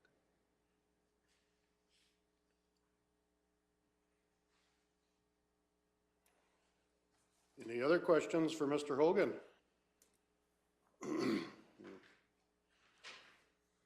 What's council's wishes? Deputy Reeve King. So then I'll make the motion that we authorize the Reeve and Chief Administrative Officer to sign the Mount Vernon Water Delivery Amendment Agreement as presented. Alrighty, we have a motion before us to authorize to sign the Mount Vernon Water Delivery Amended Agreement as presented. Is there any discussion to that motion? I see none. I'll call the question. All those in favor? And that is carried unanimously. I do believe we have one more for the equity system. Oh, yes, Councillor Christie. I'll make the motion to authorize the Reeve and Chief Administrative Officer to sign the Equity Water Delivery Amended Agreement as presented. All righty, I have a motion to authorize the signature of the amended Equity Water Delivery Agreement. Any discussion to that motion? I see none. Call the question. All those in favor? And that is carried unanimously. Thank you. Our next agenda item, 7.5, Three Hills Fire Services Agreement. Again, Mr. Hogan. Okay. Thank you, Mr. Reeve. Through to council, this item is again stemming from those same discussions where the negotiating committees from the town and county sat down and looked at the status of some of the agreements, if there were ways to work together. This one in the fire services, or regarding the fire services agreement, was really stemming from the conversation around replacement of fire equipment, specifically 2 engines that currently exist in the Three Hills Fire Hall, one of which is 100% town-owned, one of which is 100% county-owned. Which one is used on a call is really dependent on, or is essentially completely dependent on whether that call's in the town or in the county. So it was looked at and proposed that there could be some valid discussion there around whether both of those units need to be replaced. They are both coming up for replacement, so rather than the county buying 100% of a new unit and the town buying 100% of a new unit, there was some discussion whether we could jointly purchase a unit that would accomplish the same thing and save both of us a large amount of money. And so in that discussion, we looked at a number of things, and ideally is how the history of those 2 units, the fact that they are both coming up for replacement, the fact that in at least a decade, those units have not been on the same call together. So there is some question around backup support in that. We do have mutual aid throughout the county that meets that need. And through those discussions, it was determined that there's both municipalities would like to pursue the joint purchase of a unit, which will at a 70% the county and 30% town. That 70-30 split is consistent with what the county has done in other places, so that's in alignment with other agreements council has signed. With that, the county, given the what we're seeing in capital equipment prices, we can't, as administration, tell you today the exact dollar amount we're going to save because the unit hasn't gone out yet, but we're estimating that that's going to result in a savings for us of north of $200,000. When we actually go out to purchase a unit, we'll be able to give you a more solid number on that. But that was amenable to both parties. What that required is some changes to the fire services agreement. And those proposed changes are what are in front of you today. And so we've taken the existing agreement, we've made a number of changes to reflect that engine will be jointly purchased, and we'll be replacing 2 other engines. We did take the opportunity to just do some housekeeping and clean up on other parts of the agreement as well. Just some bits that were the wording, clarifying some wording, or some wording that was maybe a bit redundant, is cleaning some of those up as well. I can confirm that the town also approved this agreement at their recent council meeting. So from that side of it, they're good with that. The other motion that's contained in this RFD, or recommended, is that council authorize myself to enter into a memorandum of understanding with the town depicting the roles of how we go about purchasing this engine. We've had some discussion with town administration around how some of the stuff's going to work. Really what the MOU outlines is that we're jointly going to spec the unit, we're going to consult with each other as we do it, and the other one is that basically the county will handle the financing of the unit and we'll bill the town at the end of it. And so it's really just clarifying that process. We're not looking to, every time we get an invoice, to bill the town for 30% of it. Our finance department's confirmed that it's easier for all parties if basically we'll handle the finances, and at the end of it, when the unit's here, we'll send the town 1 invoice. And so those are the types of things that the MOU clarifies, so that both parties are clear on that. Okay, are there any questions for Mr. Hogan from council? Councillor Penner. Just a question on the insurance. In the previous one, it had units will be insured at replacement value to the extent possible. Did we delete that because, well, you go ahead. So through Mr. Chair, thank you, Councillor Penner. I did have that in my notes to bring up, and I missed that, so thank you for bringing that up. In discussions with what we looked at, in discussions with our own finance department, what we're essentially doing now is trying to dig up what each unit is insured for. And the way that our insurance works, that's a little bit difficult because we do a lot of, we're insuring a fleet or a group of things. So trying to drill down to what a specific unit costs for insurance.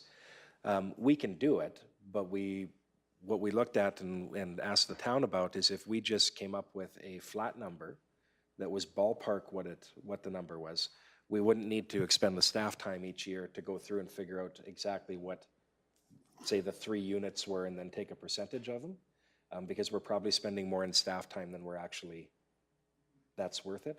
So what we proposed to the town was saying that, you know what, if we just found out a flat number and we have to verify what that is prior to the agreement being signed, that's going to be, then it's just flat. We don't need to go through the work. We all know what the number is.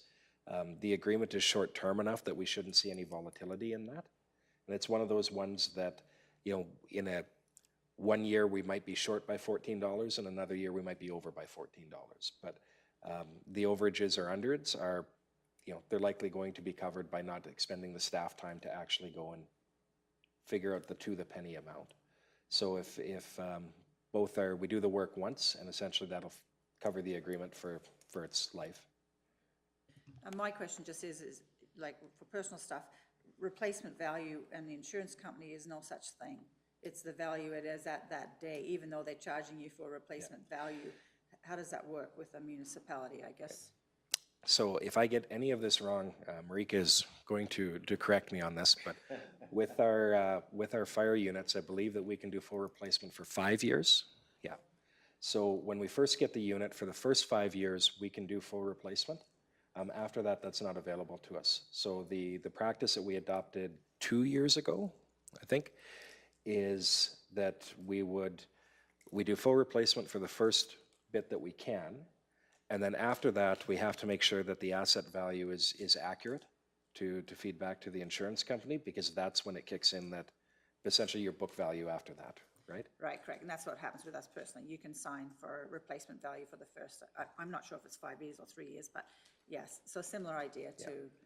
Yeah, and we made a note as, and this was a result of some of the past insurance claims that needed to go through fire, wanting to make sure that we update those units accurately at 5 years, because there has been, I think, an issue in the past where some of those were, the units were a bit underinsured, which didn't help us when it came time to replace them. Did I do okay, Marika? Okay. Okay, are there any other questions for Mr. Hogan? I think we just delivered a tender to Three Hills, 13,600 liters from what I gather. And it has pretty much full pumping capability, not much different than a fire truck. So it's probably, we will be covered, the town will be covered quite well with that piece of apparatus. And to have 2 full pumpers sitting in the hall would be rather redundant at this time. So I think it saves us some money, it saves the town some money, and that's what collaboration is for. Councillor Christie. Well, just an observation too, to man 2 engines if they need them is way better with mutual aid coming from other communities with more volunteers.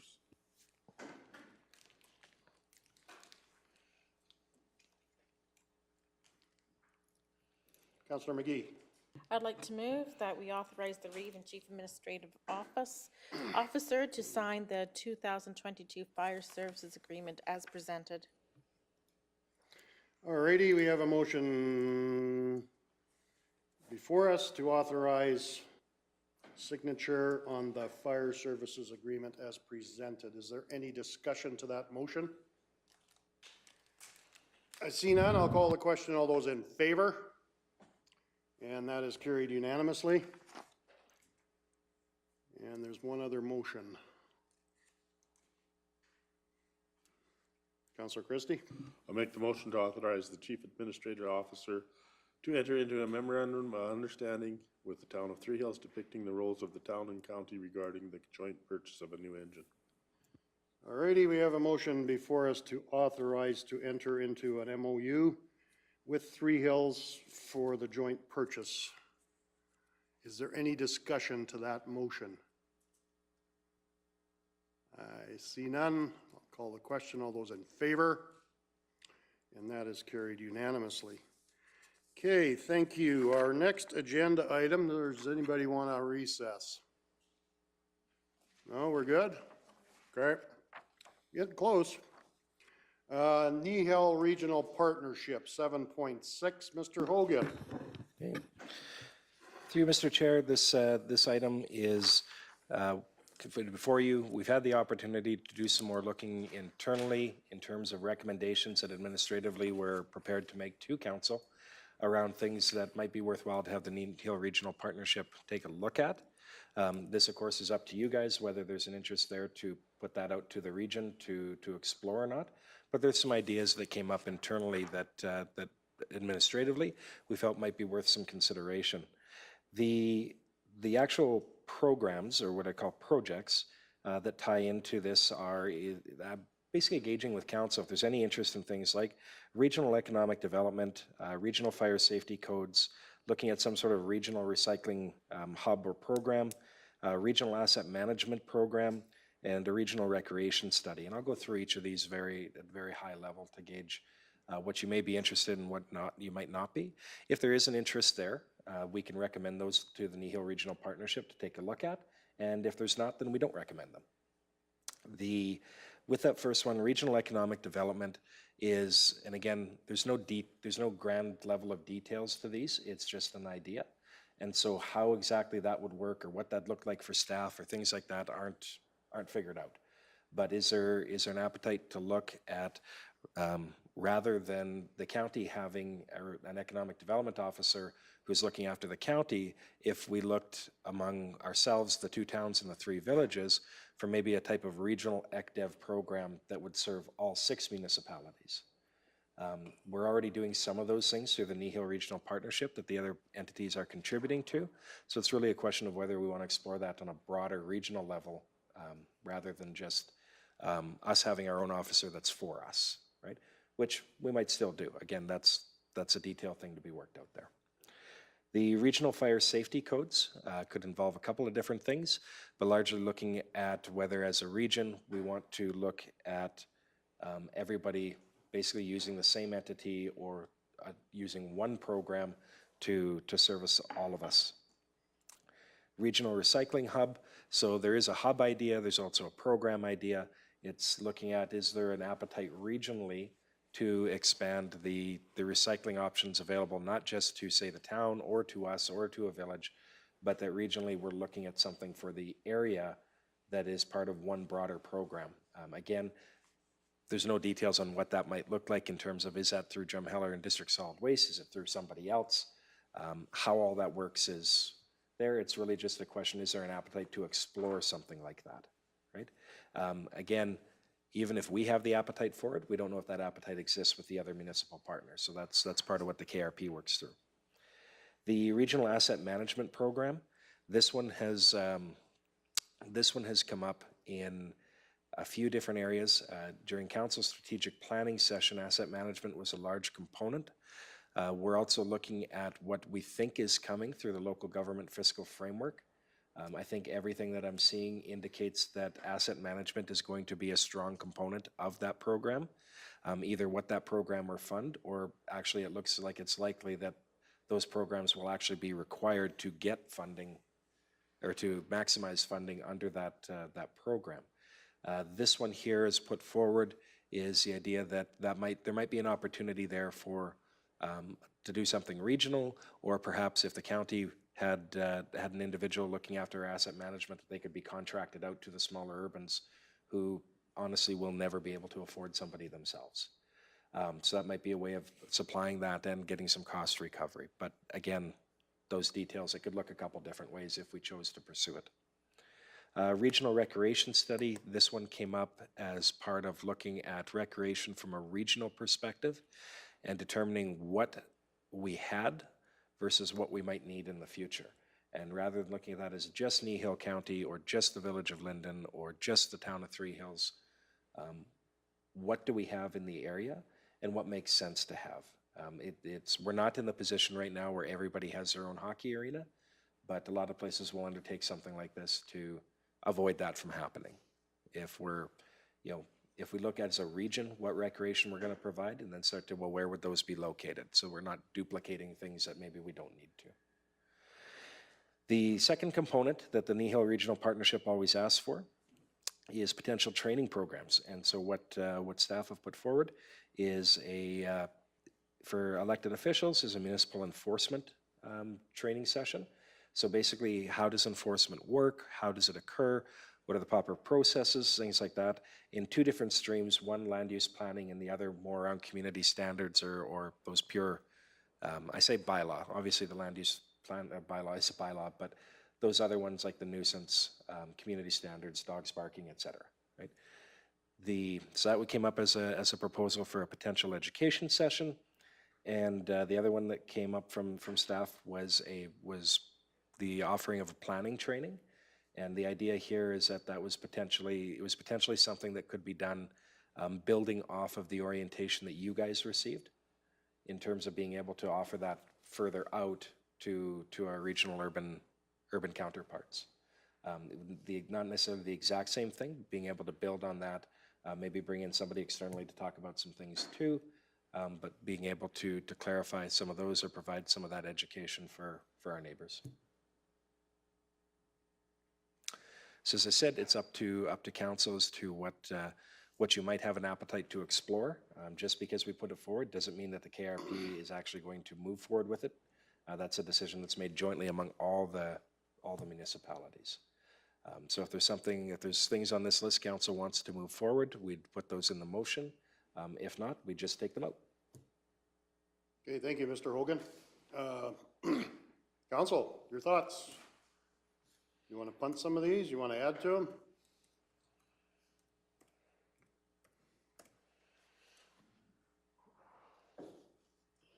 Oh, sorry. Councillor Forbes. I am in favor of the planning training. I mean, we just touched the surface with ours. I would like to have more of that for myself when it comes to doing the municipal planning commission part. So I have some questions, and not always do I know if I'm asking the appropriate questions, so it would just give me more clarification for sure.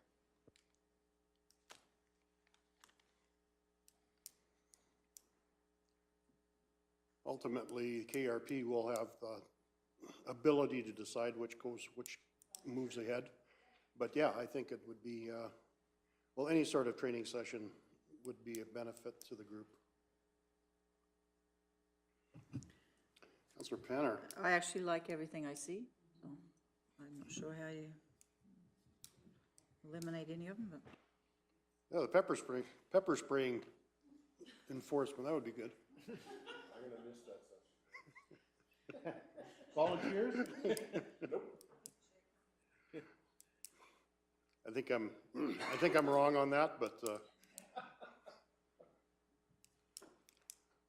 any other thoughts? Councillor Christie. I'm still gonna go back to my, what do you call it? Not emotional, but support for our emergency services. Whether that needs to be in this list or not, I don't know. Especially after the last week in Trojan. Yeah. Through the chair, it doesn't need to be on this list, and only because you've, as council, you've already made a motion to put that one forward. So that one already exists as an item that's going forward to the KRP with a council resolution behind it. That's all I want to hear.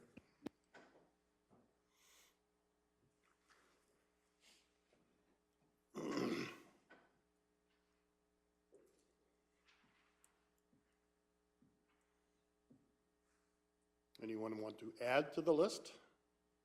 No, Deputy Reeve King. So really all this is sort of administrative spitballing, and it's up to Nihil Regional Partnership to decide if any of these ideas as a group we care to go forward with. So I see no problem taking the list forward to the Regional Partnership to say, these are ideas that originated at the county, and as council to support our staff and administration and to encourage this type of idea development. I'm fully supportive of going ahead with these.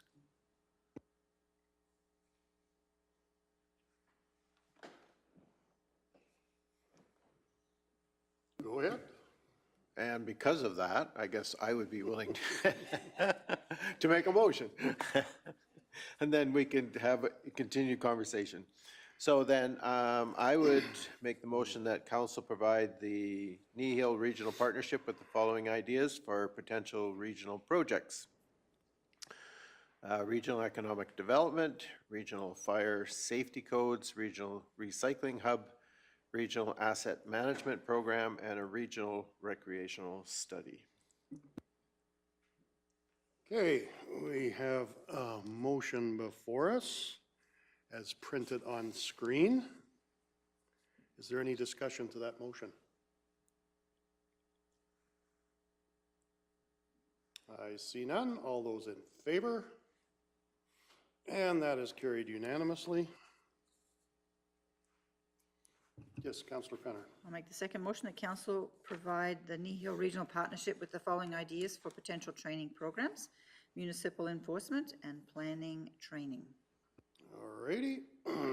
We have a motion before us to provide ideas for potential training programs as presented on screen. Is there any discussion to that motion? And I would assume if we come up with something in the meantime, that could be added anyway, so. Through Mr. Reeve, there's actually no specific time that you have to add things to the partnership. What we've tried to do as a partnership to make it easier for everybody is to do this type of activity formally earlier in the year, because now as we come up with these and we take a greater look at what it might take to explore them or what it might mean, ourselves and our partners can actually work these into our municipal budget rather than waiting until after budgets are passed and then trying to look for additional money. So, absolutely, good idea. Okay, so is there any discussion to the second motion? Okay, I don't see any, so I'll call the question. All those in favor? That's carried unanimously. All righty, we are getting close. Council and committee reports, I see none. Am I correct on that, Ms Vanderpool? That is correct. All right, so our next agenda item is council follow-up action list. I'll give you a few minutes to peruse the sheet and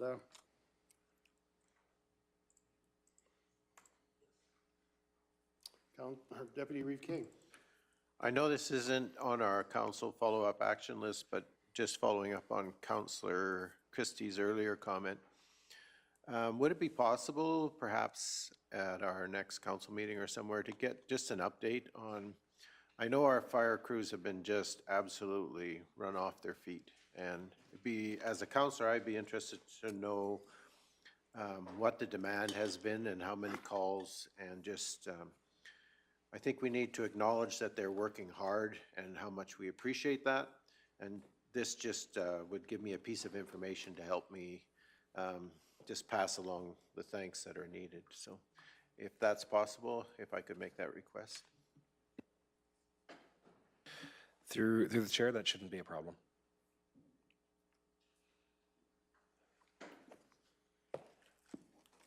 We investigate what it would cost to have a rain dance performed?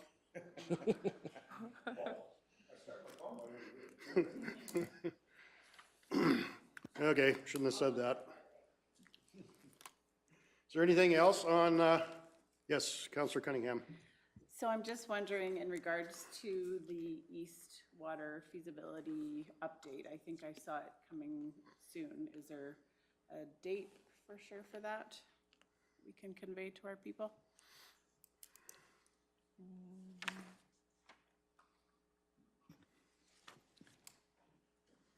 Is it on the September 20th cow? Saw it someplace on an upcoming committee of the whole, did I not? Thanks for that. Through the chair, so it is planned to come for the September 20th, next Tuesday's committee of the whole meeting. Both manager of environmental and financial have been working on some models here for proposing to council, setting up what we want to see the community engagement look like. So that'll be coming to next week's meeting. So would it be, is it going to be information that would be important for the ratepayers to be here, or is it more directed for council's information? I just want to know, like, whether I should be letting my people know it's a week away or. Yeah, I think the intent behind this is just to give some parameters to council as far as what you want to come forward with if there is a community engagement portion after this. We've got the models with the three different options for direct connection, as well as the truck fill, which we still are going to just include in it to make sure we cover all aspects of it. We've got some cost recovery and different variations on that cost recovery model to see what level council would go at. Basically knowing what the full intent of the construction cost is and operating costs, and presenting that to council to see really how much farther you want to, where do you want the next step to be? Yeah, I think more the ratepayer input would be at one of the engagement sessions. At this point in time, I don't know if there would be any ratepayer engagement involved, or ratepayer input, sorry. Through the chair, I agree with that. I think this portion will be council deciding on what the next step is before having, I mean, the input will definitely come from the ratepayers along the process here, but we'd like to present something to council that make sure that we're all on the same page going forward here. Thanks, Mr. Zier. Yeah. Just a comment to say that any of the council meetings are open to the public, and certainly if they wanted to sit in the room, they could sit in the room, but there's no input from ratepayers. So if they want an opportunity to give input, then the public meetings would be a more appropriate form. Yeah, and just with, you know, with Harvest, I know I've talked to a few of them, and of course, everybody's quite busy, so I just wanted to know if it was a relevant meeting for them, but yeah, appreciate that information, thank you. Well, input could always be taken through a council meeting if they come as a delegation. Yes. But other than that, I think an engagement session would be is where the input would be required or appreciated the most, so. And through you, Mr. Chair, I think that the intent here is, as Mr. Zier stated, is that this is really us as administration asking you as council what you wish to engage on.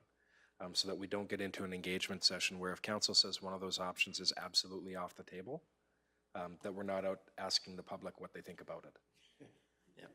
That's, you know, so there's some streamlining there before we actually go and do the engagement, that we're all clear on what it is we're engaging on.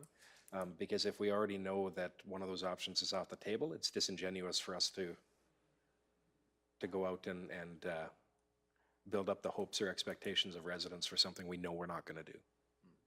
Yeah, thank you, Mr. Hogan. It's probably not appropriate. Oh, come on, I'd say it. Okay, fine. Deputy Reeve King. Just in response to that, I don't know if Silas has gotten to that point where he starts to play mom against dad, but that's kind of what you're talking about, where, you know, mom says no, and then right away you head to dad to see if you can get a yes. So we certainly don't want to find ourselves in that situation administratively and council-wise. We want to be on the same page, so.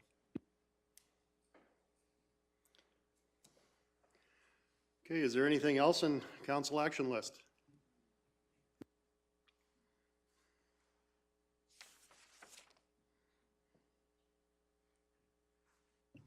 Councilor Penner? If there's nothing else, I'd make the motion that council receive for information the council follow-up action list as presented. All righty, we have a motion before us to receive for information as presented. Well, one more time, any more discussion to that motion? I see none. Call the question. All those in favor? And that is carried unanimously. That brings us to the end of our open session. Would anyone care for a recess? Yes, we are going to go into recess for, what do we need, 10 minutes?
Go into the closed session. We have intergovernmental relations, section 21 of FOIP, personnel, sections 17 and 19 of FOIP, and advice from officials, section 24 of FOIP. Could I get a motion to move us into closed session? Yes, Councillor Cunningham. Councillor Cunningham has moved. We move into closed session. All those in favor? And that is carried unanimously. We will wait for the cameras to disappear and